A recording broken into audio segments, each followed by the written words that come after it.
मंजिलें उन्हीं को मिलती है जिनके सपनों में जान होती है। सिर्फ पंखों से कुछ नहीं होता, हौसलों से उड़ान होती है। आप बहुत बार सुन चुके होंगे। तो हौसलों से उड़ान होती है, तो हौसला बनाए रखिए। अभी फिलहाल जो है बच्चों के की बेहतरी के लिए क्या क्या हो सकता है, जो बच्चे पूछ रहे हैं मैं कर रहा हूँ। तो हर एक चैप्टर से 10-10 ऐसा ट्रिकी क्वेश्चन मैंने छाटा हुआ है जो कि थोड़ा कंफ्यूजिंग है लेकिन इंपॉर्टेंट है, जो कि पूछता है। तो ये ट्रिकी और इंपॉर्टेंट क्वेश्चन जो है क्या है, तो अब फोकस यहाँ रहेगा पूरे वीडियो में। अब देखिए, ये क्वेश्चन आंसर लंबा लेंदी हो जाता है बहुत ज़्यादा पीडीएफ, इसीलिए मैंने ऐसे कर दिया है। इसका पूरा का लिंक भी आपका डिस्क्रिप्शन हो जाएगा, लेकिन ये देखने से आपको फायदा ये होगा कि ये वीडियो सुनने में ही आपको याद हो जाएगा। तो ऐसा रखिएगा, आप कहीं लगा के अगर सो भी गए हैं सुन रहे हैं तो आपको हर एक चैप्टर का ऑब्जेक्टिव थोड़ा सा याद हो जाएगा, कौन कौन सा इंपॉर्टेंट कैसा आता है। जैसे if n is equal to 19 है, नंबर ऑफ टीम अगर 19 है, how many teams are in the lower half of a knockout fixture. तो आप इस तरह का जितना भी क्वेश्चन पूछे, अगर इवन है तो पूछेगा ही नहीं, इवन में दोनों बराबर होता है। अगर पूछ दिया तो बहुत so much so good. Odd में जब भी पूछेगा तो ऊपर n+1/2, नीचे n-1/2। अब इसमें और ट्रिकी करने के लिए क्या करता है, पूछ देता है थर्ड हाफ फोर्थ हाफ, ऐसा भी पूछ देता है। तो आपको जब अगर थर्ड हाफ पूछा है, इसका मतलब कि हाफ बांट के उसका भी हाफ 2 भाग बांटना है, ये याद रखिएगा। ये कभी कभी पूछा है। तो if n is equal to 19, how many teams are there in lower half of knockout. Lower half में एक कम होता है, तो आंसर 9। आंसर इसलिए लिख दिया है ताकि आपका वहां पर कंफ्यूजन दूर हो जाए। विच committee is responsible for preparing the budget. कौन सा कमिटी रिस्पॉन्सिबल बजट के लिए, तो फाइनेंस कमेटी। ठीक है, अगर परचेज पूछा तो परचेजिंग कमेटी, जो कि फाइनेंस कमेटी का सब पार्ट है, लेकिन मेन है परचेज वाला परचेजिंग कमेटी और फाइनेंस कमेटी। जो इधर उधर सामान लाएगा transportation committee. The formula for buys in a knockout tournament, formula for buys 2 per power n minus n। 2 per power n क्या है यहाँ पर, यानी कि जो नंबर ऑफ टीम उसके जस्ट बाद, इसको मैं ऐसे फॉर्मूला लिखाता हूं कि 2 per power n just greater than number of teams minus number of team. तो just greater than number of team, तो नंबर ऑफ टीम अगर 21 है तो 32, 16 के बाद 32 से उसके बाहर आता है। तो 2 power minus n, if n is equal to 21, what will the 2 power n, तो 32 होगा। क्यों, अगर 2 टीम है तो फाइनल खेली, 3 टीम है तो 4 से माइनस करेंगे इसके लिए बाई के लिए। जैसे 5 6 7 है तो 8 से, 9 to 15 तक को 16 से माइनस करेंगे, और 70 to 31 को 32 से माइनस करेंगे। याद रखिएगा, ये इस टाइप का कोई भी क्वेश्चन आए तो। In a single league of 8 teams total matches are. Single league पूछ रहा है, अगर ये पूछता नॉकआउट तो n-1 सीधा सीधे।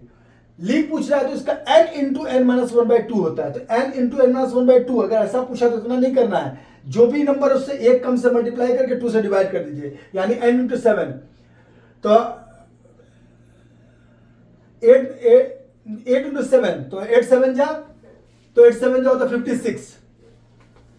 56/2, 56/2 क्या होगा 28। तो ये कितना भी टीम पूछे, सिंगल लीग। अब देखिए ट्रिकी क्या करता है, अगर डबल लीग पूछ दिया तो 8 इंटू 8/2 होगा डायरेक्ट, 8 इंटू 7 नहीं होगा, सॉरी 8 इंटू 7 होगा, बाई 2 हट जाएगा। तो बाई 2 होता है सिंगल लीग में, और बाई 2 नीचे 2 हट जाता है डबल लीग में। तो कभी कभी ऐसा पूछा है डबल लीग, तो याद रखिएगा। ठीक है, which committee provides refreshment to athlete. तो फूड कमेटी ऑब्लिक में लिखा हुआ, बोर्डिंग एंड लॉजिंग कमेटी भी जो है इसमें करता है। तो दोनों में से कोई भी ऑप्शन में है। बोर्डिंग एंड लॉजिंग रिस्पॉन्सिबल होता है रहने का, खाने पीने का, और अगर बोर्डिंग लॉजिंग के अलावा अगर फूड कमेटी ऑप्शन में, तो आपको फूड कमेटी लिखना है। ठीक है, या तो बोर्डिंग लॉजिंग कमेटी या फिर फूड कमेटी। ठीक है, मैचिंग का क्वेश्चन अगर आया, सीडिंग बाई स्पेशल सीडिंग, ठीक है, इधर रहा 1 2 3। A direct quarter final, B prevent strong teams meeting early, relax in first round. ये किसके किसके लिए मदद करता है, तो आप देखिए ऐसा मैचिंग रहा तो सीडिंग किससे मदद करता है, तो सीडिंग अगर स्पेशल सीडिंग है तो डायरेक्ट क्वार्टर फाइनल है, डायरेक्ट क्वार्टर फाइनल इससे जरूरी है। अगर ये कंफ्यूजिंग लग रहा है आपको सीडिंग वाला, तो बाई देखिए, बाई क्या होता है, बाई क्या करता है, रिलैक्स इन फर्स्ट राउंड। तो by relax in first round पहले कंफर्म कर दिया, 2 का C, तो 2 का C कंफर्म हो जाएगा, तो मैचिंग आपका आसान हो गया कि एक तो कंप्लीट हो गया। स्पेशल सीडिंग में डायरेक्ट क्वार्टर फाइनल जाते हैं हम लोग, और सीडिंग में prevent strong teams meeting early. ये कभी कभी पूछता है, ऐसे स्पेशल सीडिंग को हटा दिया गया सिलेबस से, लेकिन कभी कभी ये जो है पूछ देता है, इसलिए इसको थोड़ा सा दिमाग में रहना चाहिए। कारण क्या है, सीडिंग से रिलेटेड है स्पेशल सीडिंग, तो जो सिलेबस से रिलेटेड है वो कभी कभी टच कर देता है आपका, वो आपको कह नहीं सकते कि सिलेबस से बाहर है, क्योंकि उन्होंने कहा कि सीडिंग के बाद जानी है, तो सीडिंग का ही पार्ट है स्पेशल सीडिंग। स्पेशल सीडिंग में टीम डायरेक्ट क्वार्टर फाइनल खेलती है, कब, अगर 4 है तो, 2 है तो डायरेक्ट सेमीफाइनल खेलती है सीडिंग। लेकिन अधिकतर 99% टाइम्स में डायरेक्ट क्वार्टर फाइनल में 4 टीम को स्पेशल सीडिंग दिया जाता है। लास्ट ईयर के सेमीफाइनलिस्ट को अधिकतर दिया जाता है। हम लोग जो इस जोन खेलते थे तो हम लोग को भी बहुत साल मिला है, क्योंकि हम लोग सेमीफाइनलिस्ट रहते थे। तो पिछले अगले टूर्नामेंट में हम लोग को 95 से ही लगातार 95, 96, 97, 98, 99 ये हम लोगों को डायरेक्ट क्वार्टर फाइनल मिलता था खेलने के लिए, क्योंकि हम लोग स्पेशल सीडेड रहते थे वहाँ। यानी यूनिवर्सिटीज का जो टीम फिक्सचर बनता है वो इसके अनुसार बनता है। Matching, staircase cyclic knockout. अब देखिए स्टेयरकेस मेथड किस में काम आता है, तो राउंड रॉबिन या फिर लीग, अगर लिखा रहेगा तो लीग, ठीक है, या फिर बर्जर सिस्टम। साइक्लिक किस में काम आता है, तो साइक्लिक होता है स्टेप वाइज, ठीक है, नॉकआउट यानी एलिमिनेशन। अब ये तीनों को अगर आपको जोड़ने आ रहा है, नॉलेज होना जरूरी है थोड़ा, इसके लिए आप वन शॉट जो है चैप्टर देखिएगा तो मुझे आपको लगेगा कि ये सब तो सर अच्छे समझा चुके हैं। और नॉकआउट से रिलेटेड जो भी क्वेश्चन है या लीग से रिलेटेड, उसके लिए तो अलग ही 1 घंटा का वीडियो आप उसको देखिएगा तो आपको पता चल जाएगा पूरा। अब एसर्शन रीजनिंग का जो क्वेश्चन है, तो मैचिंग हो गया। Assertion, intramural competitions are for all students of a school. Intramural सभी के लिए होता है, सही है, क्योंकि इंट्राम्यूरल इसीलिए होता है कि अधिक से अधिक बच्चे जो है पार्टिसिपेट कर पाए। रीजन क्या है, they help in finding hidden talent, ये भी सही है। बोथ एड आर ट्रू और आर एक्सप्रेस ए, यानी कि आर सही एक्सप्रेशन दे रहा है ए का, यानी कि जब भी इसमें ऑप्शन आएगा एबीसीडी तो उसमें देख लीजिए कहां लिखा हुआ है, तो अधिकतर ए में ही लिखा रहता है, ऑप्शन ए में ही, कि both A and R true and R express A, ये लिखा रहता है, ठीक है। अब इस सेशन देखिए, planning is the first step in sports management reason, it helps in reducing last minute pressure, ठीक है, क्योंकि फर्स्ट स्टेप क्यों है, क्योंकि ये हेल्प करता है reducing last minute pressure, last minute pressure को रिड्यूस करने में हेल्प करता है। तो ये दोनों सही है और सही एक्सप्लेन कर रहा है। अब इसी में है प्लानिंग के लिए, फिर ऑर्गेनाइजिंग के लिए, फिर स्टाफिंग के लिए, सबका स्टेप भी याद रखिएगा और उसका फंक्शन भी याद रखिएगा।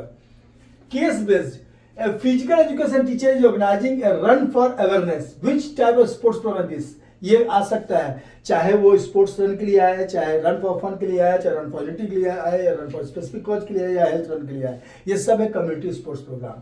तो जहां भी है कम्युनिटी स्पोर्ट्स प्रोग्राम या स्पेसिफिक स्पोर्ट्स प्रोग्राम, तो वहीं पे आपको टिक मारना है। कम्युनिटी स्पोर्ट्स प्रोग्राम भी कहा जाता है इसको, और स्पेसिफिक रन स्पोर्ट्स प्रोग्राम भी कहा जाता है, ठीक है। Children women sports, which deformity is characterized by the inward curve of lower back, lower back का जो इनवर्ड कर्व होता है उसको लोडोसिस कहा जाता है। इसी में क्वेश्चन आ जाता है बहुत बार कि हंच बैक या स्वे बैक किसको कहा जाता है, सॉरी हंच बैक ऊपर कहा जाता है, होलो बैक और स्वे बैक किसको कहा जाता है, तो होलो बैक और स्वे बैक दोनों लोडोसिस कहा जाता है, हंच बैक किफोसिस कहा जाता है। ये भी याद रखिएगा, तो ये इसका इस टाइप का क्वेश्चन का आंसर आराम से हो जाएगा, किसको क्या बोलते हैं, ठीक है। The primary cause of bow legs in children is, primary cause यही है, विटामिन डी की डिफिशियंसी या रिकेट्स, ये प्राइमरी कॉज है बो लेग्स का। Menarche is the start of menstruation whereas menopause is तो the end of menstrual cycle, ये याद रखिएगा। मेनार्क का जस्ट अपोजिट होता है मेनोपॉज। ये एक उम्र आता है फीमेल का जहां पर जाकर मेंस्ट्रुअल साइकिल रुक जाता है, जनरली 35 से 45 के बीच ऐसा होता है, तो ये 40 to 50 के बीच जनरली होता है, तो ये जो है मेनोपॉज में आ गया। Which mineral is critical to prevent the female athlete triad? Calcium अगर ठीक से ले रहे हैं आप तो ऑस्टियोपोरोसिस नहीं होगा फीमेल एथलीट ट्रायड के लिए, ठीक है, ऑस्टियोपोरोसिस नहीं होगा, सही रहेगा। तो इसके लिए which mineral is critical for to prevent female athlete triad? वैसे ट्रायड 3 चीजों से बना है, एमेनोरिया, ईटिंग डिसऑर्डर और ऑस्टियोपोरोसिस, तो ऑस्टियोपोरोसिस के लिए है। Postural deformity where the hump is at the upper back ऐसा hump जैसा मुड़ गया, that is kyphosis। कीफोसिस पढ़िए, काइफोसिस पढ़िए, स्पेलिंग याद रखिएगा इसलिए क्योंकि बोलना नहीं है, लिखना है वहां। Matching, flat foot, scoliosis, knock नीज, साइडवेज कर्व। अब ये नहीं, सॉरी, ये तीन चीजें, तीन चीज को मिलाना है। तो फ्लैट फुट, फ्लैट फुट में क्या होता है, जो है उसका साइडवेज कर्व जो है, अंदर का कर्व वो हट जाता है, ठीक है। सॉरी, फिट आर्क, फिट का आर्क जो है खत्म हो जाता है। स्कोलियोसिस में साइडवेज कर्व हो जाता है, ठीक है। और नॉक नीच को गेनु वेलगम कहा जाता है, याद रखिएगा। नॉक नीच को गेनु वेलगम और बो लेग को गेनु वेरम। तो गेनु वेलगम और गेनु वेरम याद रखिएगा, गेनु वेरम। फिर बोल रहे प्रोनाउंसिएशन, आप जो भी कीजिए स्पेलिंग याद रखिएगा। Matching, early childhood, middle childhood, late childhood. तो इसको आपको देखना है कि कौन किस में है। तो अर्ली चाइल्डहुड 2 to 6 ईयर्स का आता है, मिडिल चाइल्डहुड 7 to 10 ईयर्स का आता है, और लेट चाइल्डहुड 11 से 12 ईयर्स का, 1 2 3। तो इसके बाद आप एडोलेसेंट में प्रवेश कर जाते हैं। कहीं कहीं 10 to 19 आजकल एडोलेसेंट दिया हुआ है WHO के द्वारा, ऐसे टीन एज कहा जाता है। तो 13 to 19 को ही मेन टीन एज कहा जाता है। तो यहां तक चाइल्डहुड में आता है। एसर्सन, हम लोग इसमें शिवरात्रि का व्रत में भी है, इसलिए जो है सुबह से बिजी, एक बार लाइव आए, अभी इसको कंप्लीट कर लो। Assertion, scoliosis can be treated with yoga. Scoliosis को ट्रीट करते हैं योगा के द्वारा, ये तो ठीक है, सही बात है।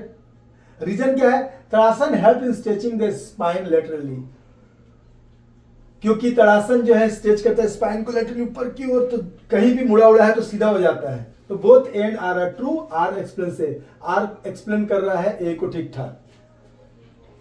Anorexia is an eating disorder, सही है। It involves fear of gaining weight, ये भी सही है। Both and R true, R explains A, ठीक है।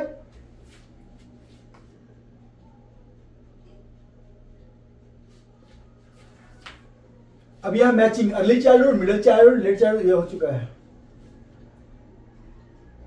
योगा इज प्रिवेंटिव मेजर पे हम लोग आइए।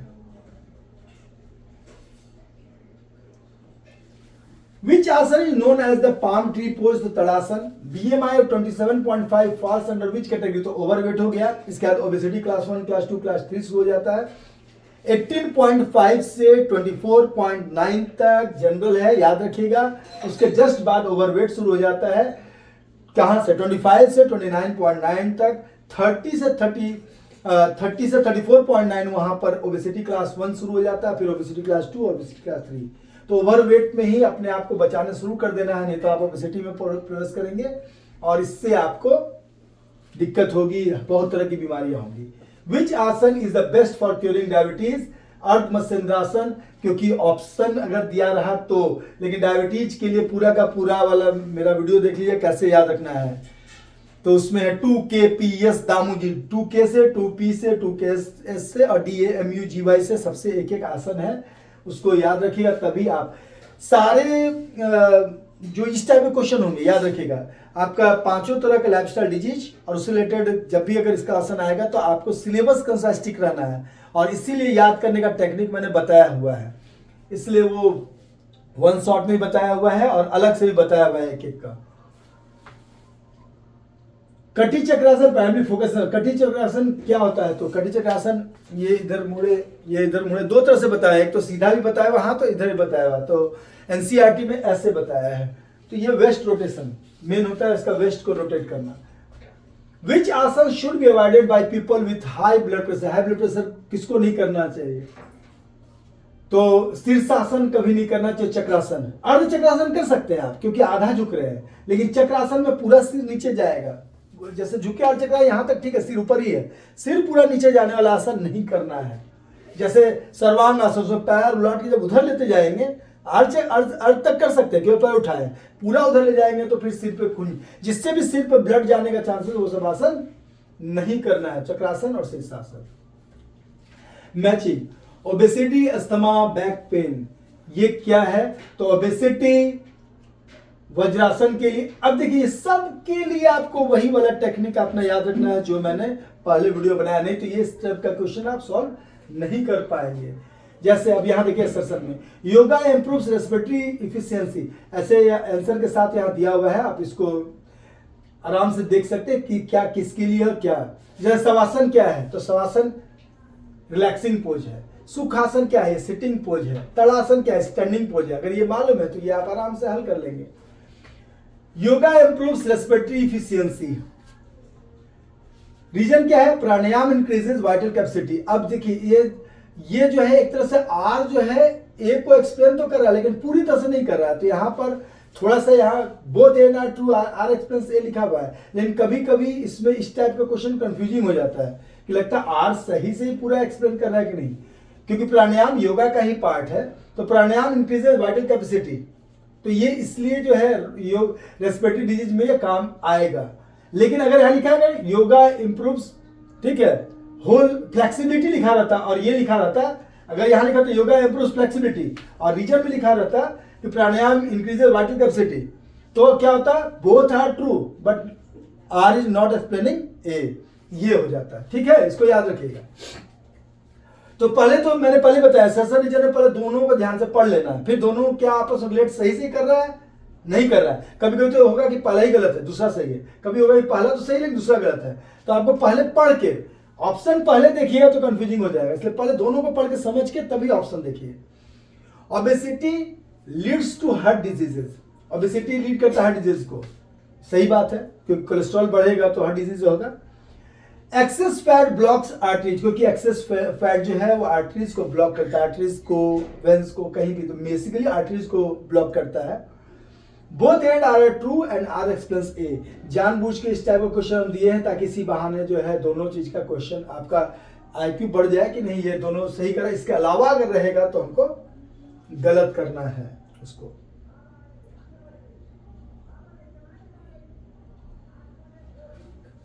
Rohan has been suggested Pawan muktasana, what he is likely suffering from। अगर पवन मुक्तासन किया तो क्या चीज में है, तो डाइजेस्टिव इशू, क्योंकि नाम ही है पवन मुक्तासन।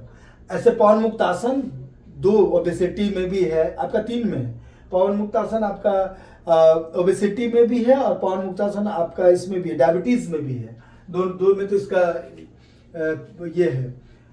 एक और किसी में है पवन मुक्तासन, आगे झुकना, हाइपरटेंशन में नहीं होगा, इसमें नहीं होगा, बैक पेन में तो एकदम आगे झुकना नहीं होगा।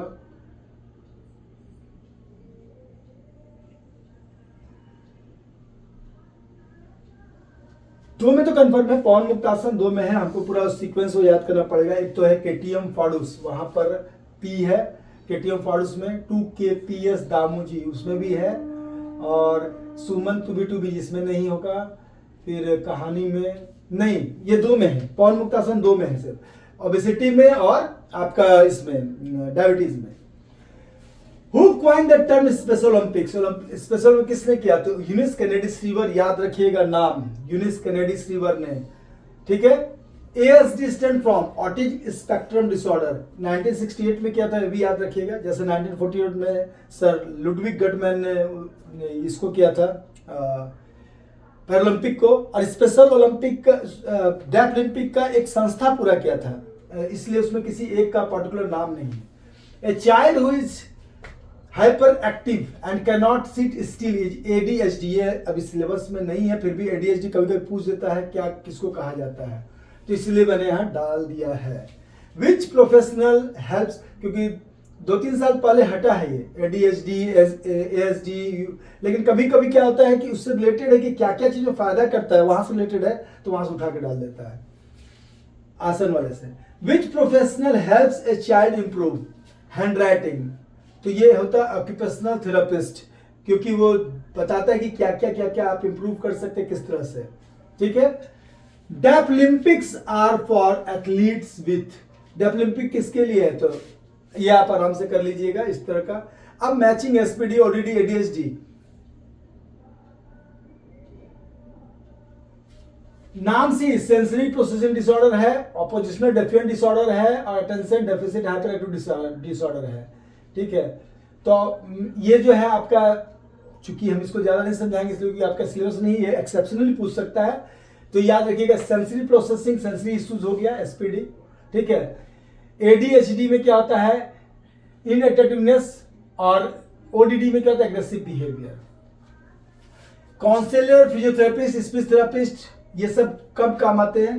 कभी कभी 11 को हल्का सा, कभी कभी क्योंकि रिलेटेड है 12 से तो टच करता है, इसलिए ये सब क्वेश्चन थोड़ा सा देख लीजिए। और नहीं तो आपको बेसिकली इसमें इस चैप्टर में स्पेशल ओलंपिक याद रखिएगा, मैं हिंट दे दे रहा हूँ। स्पेशल ओलंपिक, उसका लोगो, उसका मोटो देख लीजिएगा। आपका पैरालंपिक, उसका लोगो, उसका मोटो देख लीजिएगा। और जो है डेफलिंक की, उसका जैसे let me win, if you not win, let me brave enough to participate, ये वाला जो है वो देख लीजिएगा, उसका लोगो मोटो देख लीजिएगा। ये सबसे ज्यादा क्वेश्चन पूछेगा। Adaptive P is for the people with disability, मालूम है आपको। A student finds it difficult to balance and walk in a straight line, तो ये फिजियोथेरेपिस्ट उनको मदद करते हैं। स्पोर्ट्स एंड न्यूट्रिशन में अधिकतर फैक्ट्स एंड फिगर से क्वेश्चन पूछता है। Which vitamin is water soluble, तो बी और सी है, बाकी ए डी ई के जो है वो फैट सोल्यूबल है, इसको याद रखिएगा। Roughage is also known as, roughage जो है इसको और क्या कहा जाता है, तो fibre. The main source of energy for an athlete is carbohydrate. Which mineral essential for thyroid function, तो iodine. BMR stands for basal metabolic rate. Matching में अगर आइएगा तो प्रोटीन, फैट, विटामिन इधर है, तो प्रोटीन क्या है, बॉडी बिल्डिंग है। फैट क्या है, ये एनर्जी स्टोरेज है। क्योंकि क्यों फैट एनर्जी स्टोरेज हम बता चुके हैं आपको, क्योंकि 9.1 कैलोरी ऊर्जा देता है जब भी ये जलता है, लेकिन ये प्राइमरी सोर्स नहीं है। प्राइमरी सोर्स ऑफ एनर्जी है कार्बोहाइड्रेट। विटामिन क्या है, बॉडी बिल्डिंग ब्लॉक्स है। तो ये जो है, सॉरी, विटामिन क्या है, इम्यूनिटी है। बॉडी बिल्डिंग तो प्रोटीन के लिए बोली थी। यहां पर vitamin A, vitamin D, vitamin C. Vitamin A की कमी से क्या होता है, नाइट ब्लाइंडनेस। विटामिन डी की कमी से रिकेट्स। विटामिन सी की कमी से स्कर्वी रंग। What is a non nutritive component, इसका जो है रीजन क्या है। What is a non nutritive component, इसके रीजन डाला है, it does not provide any calories, दोनों सही है। Athletes should avoid fat, fats take too long to digest during competition, सही बात है।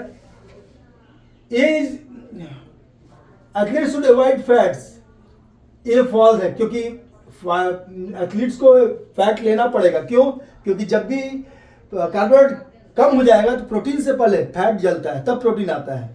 तो second major source of energy fat ही है, इसलिए इसको अवॉइड नहीं कर सकते हैं। Fat take too long to digest, ये तो सही है। R is true, A false but I true. Athletes needs fat but not right before the game. Right before the game एक टर्म है कार्बोहाइड्रेट लोडिंग, यानी फ्लूइड लेना चाहिए और कार्बोहाइड्रेट ज्यादा लेना चाहिए।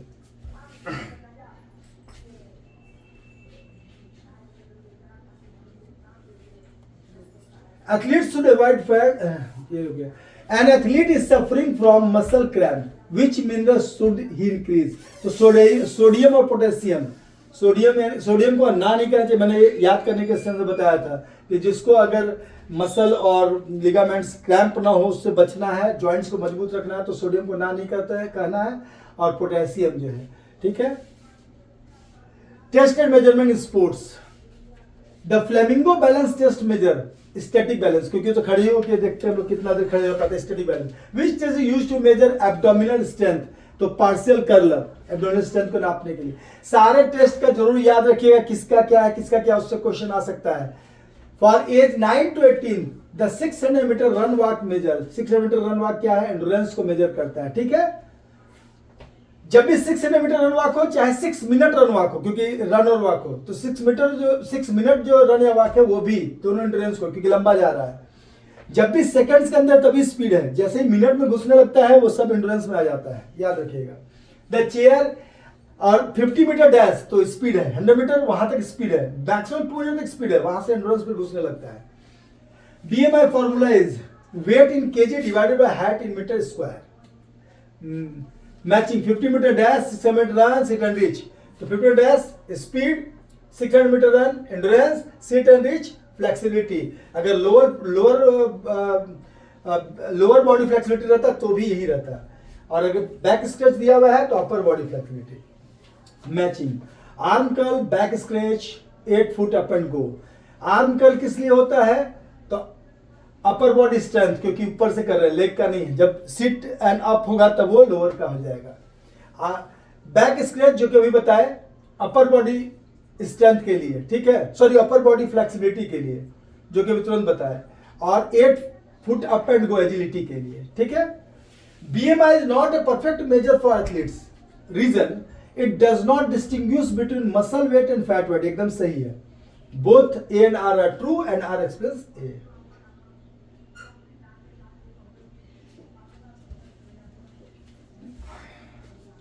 Senior citizen need fitness test, reason it helps them assess their functional capacity for daily life, दोनों सही है, दोनों सही उसको एक्सप्लेन कर रहा है कि a 65-year-old woman wants to check if she can easily pick things from the floor, which test is best, तो sit and reach टेस्ट, क्योंकि उसमें कुर्सी पे बैठ कर पैर सीधा करके उसी को टेस्ट लेते हैं कि हम झुक पा रहे हैं कि नहीं।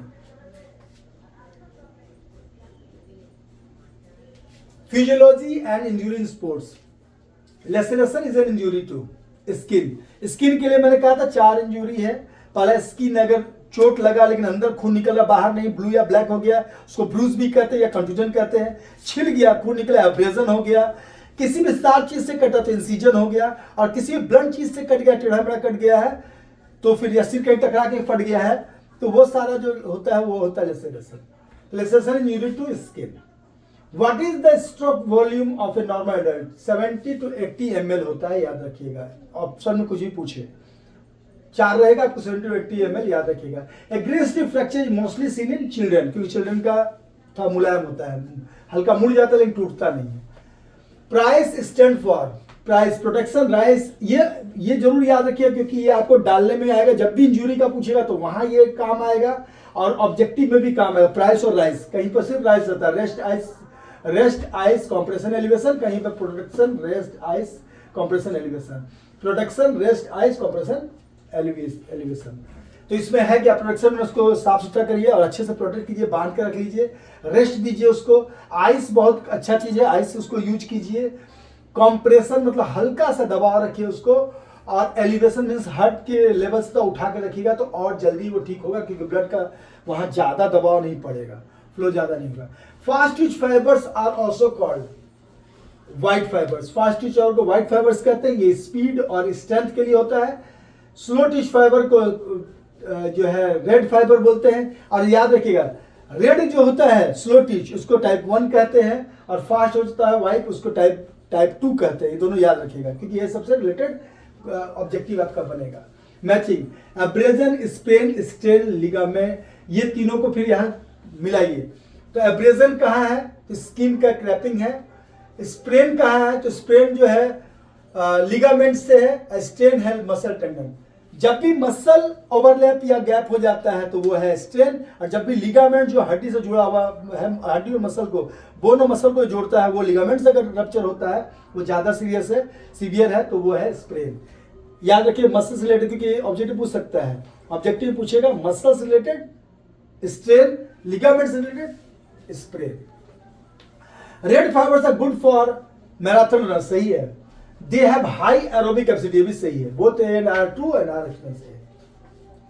ए footballer twist his ankle and feels pain in the ligament. Ankle के पास अधिकतर जो मसल नहीं है, वहां अधिकतर क्या लिगामेंट्स है, तो ये स्प्रेन होगा। याद रखिएगा इसको हमेशा।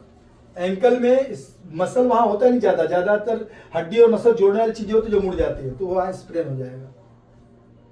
थाई का मसल खींचा है, कफ का मसल खींचा है, तो वो अधिकतर स्ट्रेन होता है।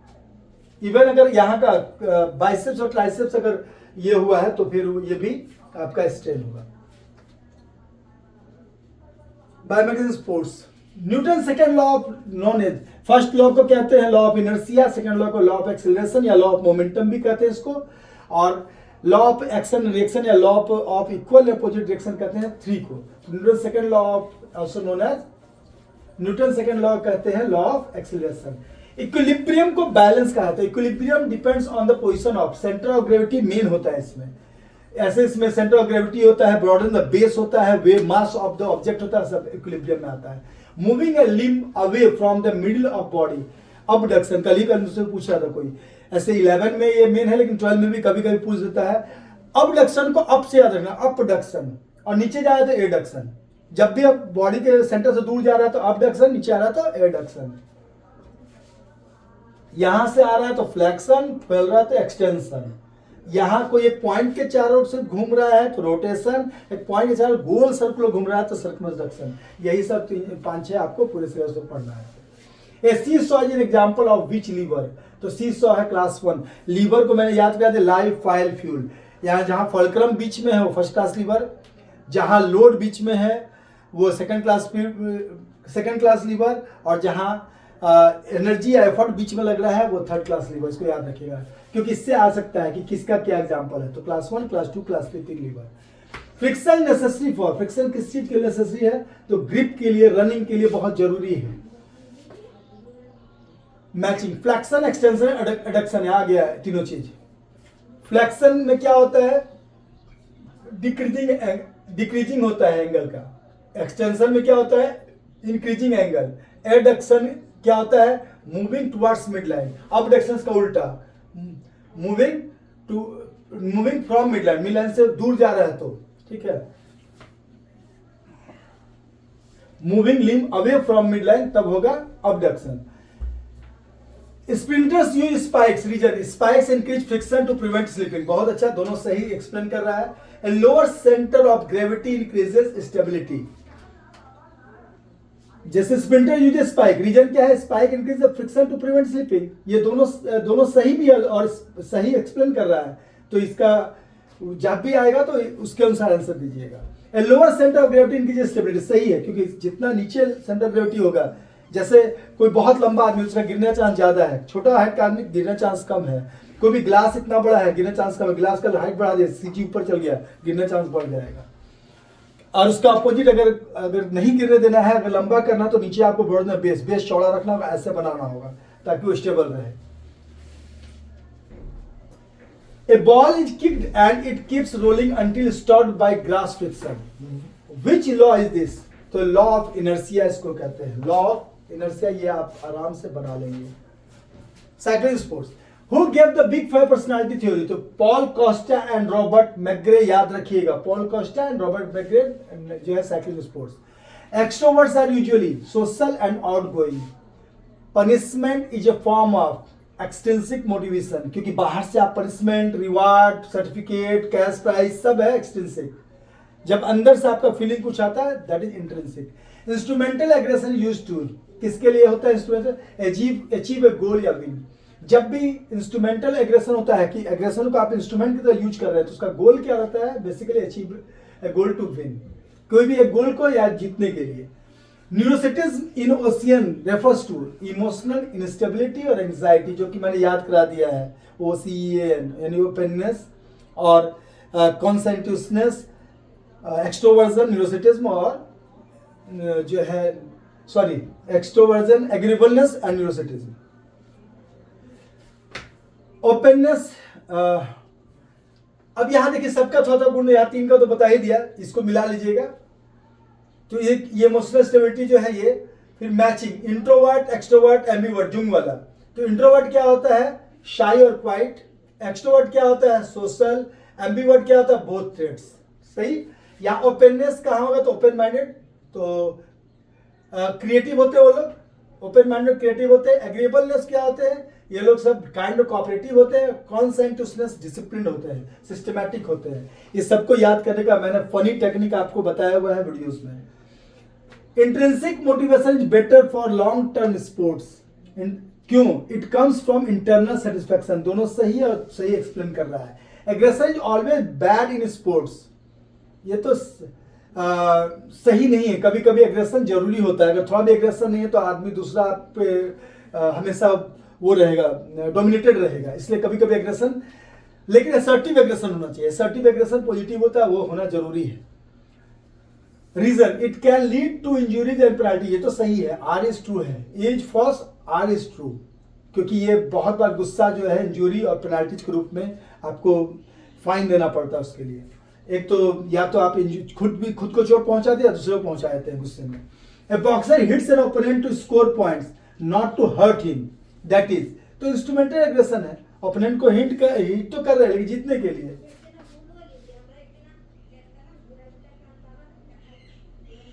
यूनिट 10 में हम लोग पहुंच गए हैं। अब लास्ट 10 क्वेश्चन डील करते हैं हम लोग। फॉटले की distribution system which means speed play, इसका स्पीड से कोई मतलब नहीं होता है, उसमें स्पीड अपने अनुसार आप वेरी कर सकते हैं, सिर्फ एक टारगेट मिलता है। तो फॉटले डिस्ट्रीब्यूशन सिस्टम इसका मतलब होता है स्पीड प्ले। आइसोमेट्रिक साइज और दो, iso means constant, metric means distance, जहां डिस्टेंस कांस्टेंट है मतलब कि एक ही जैसा है। मसल लेंथ रिमेन कांस्टेंट, यानी कि बाहर से विजुअल मूवमेंट नहीं होगा। Circuit training was developed by Adamson Morgan in 1957, कहीं 53 भी लिखा हुआ है। Pace races are used to develop, तो स्पीड एंड्योरेंस, क्योंकि पेस रेसेस है तो स्पीड और एंड्योरेंस दोनों बढ़ाता है, और वो क्या कहता है मिडिल डिस्टेंस रेसेस के लिए होता है, ये भी याद रखिएगा। एक्सीलरेशन रन जो मेथड है वो है 100 to 100 400 तक के लिए, 800 1500 के लिए पेस रेसेस ही काम आता है, तो बेसिकली 800 के लिए। विच मेथड इंप्रूव्स फ्लेक्सिबिलिटी, तो पीएनएफ मेथड भी है, बैलिस्टिक मेथड भी है, और स्टैटिक या डायनेमिक स्ट्रेचिंग मेथड भी है, ये सब है फ्लेक्सिबिलिटी का। इसमें सारे चीज का डेवलपमेंट का याद रखिएगा तो आपको नंबर जरूर मिल जाएगा। स्ट्रेंथ के लिए है आइसोमेट्रिक, आइसोटोनिक, आइसोकिनेटिक। फ्लेक्सिबिलिटी के लिए यहाँ बता ही दिए। स्पीड के लिए बता दिए एक्सेलरेशन रन मेथड और पेस रन मेथड है। फिर एंड्योरेंस के लिए क्या, continuous training method, interval training method, fartlek training method, और ये सब है आपका इसमें इसके लिए, ठीक है। Overload is necessary for improvement, overload जरूरी इंप्रूवमेंट के लिए। यहां पर देखिए, यहां पर मैचिंग भी देख लेते हैं क्योंकि इससे भी आ जाएगा बहुत कुछ। कंटिन्यूअस इंटरवल फॉटलेग, कंटिन्यूअस में क्या होता है, नो रेस्ट। इंटरवल क्या होता है, रेस्ट पीरियड बीच में होता है। फॉटलेग में होता है वेरीफाइड टेरेन, वेरिड टेरेन होता है, जंगल में या आप ऊपर नीचे टेरेन में, पहाड़ी एरिया में इसमें जाते हैं, यानी ट्रैक से अलग जाते हैं। यहां पर आ जाइए तो स्ट्रेंथ, एंड्योरेंस, स्पीड। स्ट्रेंथ किससे बढ़ेगा, तो डिस्टेंस रनिंग से बढ़ेगा। एंड्योरेंस किससे बढ़ेगा, सॉरी स्ट्रेंथ किससे बढ़ेगा, तो वेट लिफ्टिंग से बढ़ेगा। एंड्योरेंस किससे बढ़ेगा, तो आपका डिस्टेंस रनिंग से बढ़ेगा। और स्पीड किससे बढ़ेगा, तो स्प्रिंटिंग से। तो ये तीनों रिलेटेड है, वो आप देख लीजिए किससे क्या चीज रिलेटेड है। Overload is necessary for improvement, overload जो है नेसेसरी है इंप्रूवमेंट के लिए, जरूरी है लेकिन ज्यादा नहीं, क्योंकि जो है बहुत ज्यादा ओवरलोड होना भी ठीक नहीं है। तो ओवरलोड थोड़ा सा आपका जितना कैपेसिटी से नहीं बढ़िएगा तो आपका नेसेसरी नहीं होगा इंप्रूवमेंट होगा ही नहीं। जैसे मैं 2 चक्कर डेली दौड़ रहा हूं तो क्या हो रहा है, मेरा जनरल फिटनेस बन रहा है। अगर इंप्रूवमेंट चाहिए तो 2 से 2.5 से 3 करना पड़ेगा, यानी थोड़ा सा ओवरलोड में जाना पड़ेगा। रीजन क्या है, the body must be pushed beyond its current capacity. अभी के करंट कैपेसिटी थोड़ा सा पुश नहीं करेंगे तो इंप्रूवमेंट नहीं होगा, यानी both and R true and R express A सही है। वार्म अप प्रिवेंट्स इंजुरीज, ये तो सब कोई जानता है क्योंकि कोई भी चीज जब गर्म होता है एक्सपेंड हो जाता है, उसमें फ्लेक्सिबिलिटी बढ़ जाती है। It increases muscle temperature and elasticity, एकदम सही है। Both are A and R true and R express A. और लास्ट यहां पर हमने डाला है, an athlete runs on hill then sand then flat ground at different speeds, ये है फॉटलेग ट्रेनिंग जो मैंने बताया। एक बात लास्ट बट नॉट लिस्ट याद रखिएगा, कोई भी ऑब्जेक्टिव आए, आपका कंसेप्ट और क्लियर है और फैक्ट्स आपको याद है तो आपको कोई भी ऑब्जेक्टिव करने से कोई नहीं रोकेगा, कितनी भी ट्रिकी ढंग से पूछे जाए। लेकिन अगर आपका कंसेप्ट क्लियर नहीं है तो आपको कोई भी क्वेश्चन कंफ्यूज कर सकता है। तो कंसेप्ट क्लियर करने के लिए जो मैंने बनाया हुआ मिशन 100% फिजिकल जो प्लेलिस्ट बनाया है उसके थ्रू आप देख लीजिए, और जहां जहां कंसेप्ट क्लियर नहीं है उसका सेपरेट कुछ वीडियो भी है, उसको भी देख सकते हैं अगर बहुत ज्यादा, या आप 2x पे करके देख लीजिए जल्दी जल्दी, जहां आपको लगे कि यहाँ कंफ्यूजन था उसको ध्यान से सुन लीजिएगा। All the best for exams.